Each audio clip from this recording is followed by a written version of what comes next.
Have you ever thought about the troubles that you have in a way where you're trying to find the source of why you have those particular challenges or moments of suffering? Why you have to be given those particular problems that nobody else has or only a few people do? Well, today's class will certainly surprise you. Many people believe that the mistakes they commit lead to the troubles that they have. And today's class, inspired by Rebbe Yamima Mizrahi, will teach us the profound reasons behind our troubles and suffering. Tsaras was a frightening affliction. It was an affliction on the skin, on the walls of your home, and it was an affliction on people's clothes. A person will wake up one morning and discovers a particular spot on their skin, or red and green marks on the walls, or on their clothes, and they knew that they sinned. Tsaras was a gift. It was a gift of knowledge. A person who committed a sin knew that they can now rectify a sin because they committed it. A person who would wake up one morning and find a suspicious spot on his body, he knew that he committed a sin and would therefore approach a Kohen. And a Kohen would quarantine him for 7 days and then re-inspect it again, that spot, and then quarantine him again for another 7 days, inspect the spot again, and then oftentimes the man would emerge healed from the process. Tsaras on the walls emerged from stingy behavior, when people weren't generous with what they have and kept it to themselves. The house was then demolished. The person then begs for forgiveness and does not engage in the same miserly behaviors again. The parshiyot that discuss Tsaras are Parshat Tzatzriah and Metzora. These parshas are celebratory. Why? Because they offer us clarity. They offer us clarity in why people sinned in the past and how they can rectify that sin. They provide crystal clear reasons for every kind of spot. If a person received tsaras on their skin, it's because they spoke lashon hara. If they received tsaras on the walls, it's because of their stingy behavior for the things that they had. And this would provide such incredible comfort.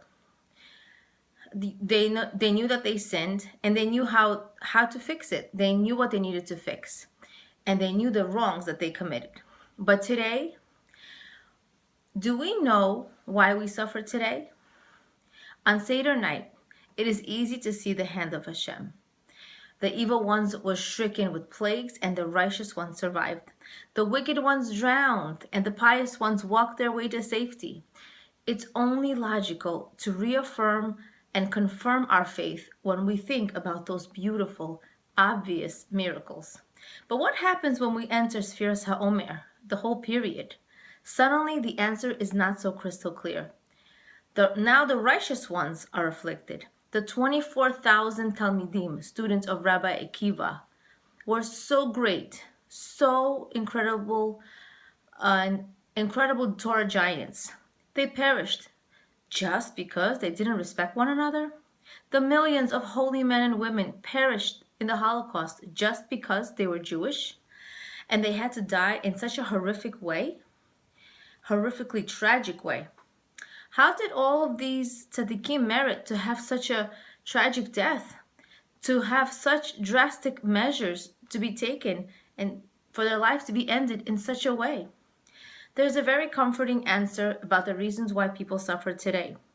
In the times of the Beit HaMikdash and the Kohen, a person suffered after they knew they had sinned. This does not apply to today. This concept does not apply to the times of today anymore. The pain we suffer today is not a result of any wrongdoing on our part. Our suffering today is simply the plan that Hashem has for us. You are merely playing the role that is destined for you. Yes, it's tough to be in the dark. It's tough not to be married. It's tough not to have kids. It's tough not to have financial stability. It's tough for any type of issues. And I wish that all of our salvations are answered. However, a person who's experiencing darkness, it's so difficult to be in the darkness. But as you endured the pain, don't blame yourself. Don't beat yourself up. Don't tell yourself that it's because you did X, Y, and Z that you're experiencing this. A person can do everything right and have everything go wrong. Don't mistake them as wrongs. This is just God's plan for you. So, yes, storm the heavens with your prayers. Never give up in asking for what you want. Serve Hashem with the best you that you can be. And I want to share with you a powerful story that truly happened during the times of the Holocaust. And Rabbi Y. Sparrow shares the story with us. There was a young man named Chaim Yosel Gans, and he was living in a ghetto with his family, and every night somebody had to come out of the ghetto and try to get some scraps of food from the garbage in order to have the family somewhat survive. Lo and behold, he comes out with a prayer on his lips, praying to come back alive, and there's a rustle. He hears the rustle, he looks up, and there is a Nazi. He knows he's walking to his death as the Nazi motions for him to walk to the wall with all his brothers, where the other Jews are standing, waiting to have their life ended. He is motioned by another Nazi, and the other Nazi says, "No, where is your God now? Where is your God now? Is he going to save you?" And Yossi Gans Chaim Yosel couldn't be quiet. He had to reply. Upon hearing this, he said, "There is one important fact you ought to know, sir. There is nothing my God cannot do. If it is his will that I and the rest of the Jews gathered here will die today, then so it will be. But if it is not his will, then even now you will not be able to do anything to us. I believe this completely and absolutely." Just then and there, the Allies contacted the Nazis with bomb threats, and all of the Jews, including Chaim Yosel, were saved, and their lives were saved, and the Nazis ran for their lives. So may this story enhance our emunah, our true belief in Hashem, that everything in our lives, the good and the seemingly bad, which are not really bad, it's how we perceive them. It's our opportunities for growth. May we enhance our connection with Hashem with emunah as we transform our troubles as opportunities to grow closer to Hashem.